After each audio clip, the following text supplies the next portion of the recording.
What's new in Condo Control?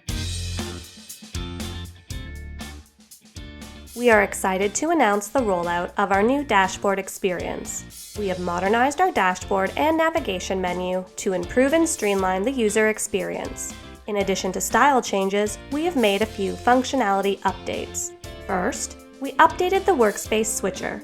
For users who belong to multiple workspaces, there's no longer a separate page to select a workspace. Instead, you'll land directly in the last one you used. And if you need to switch, you'll find the Workspace Switcher right in the top left menu.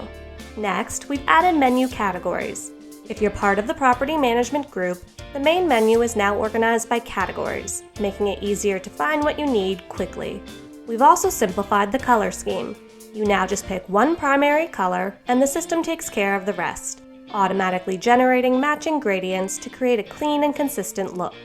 A new feature, called Workspace Short Name, allows you to set a shorter version of your workspace name. This short name will be visible on the Workspace Switcher, helping to keep things concise and recognizable. This change is being rolled out gradually to all our users, so if you don't see it already, you will in the coming weeks. Our redesigned asset management feature now supports Stripe as a payment provider. Once enabled, residents will be able to pay for community asset requests using their credit card. This is in addition to Zego payments, which was already supported.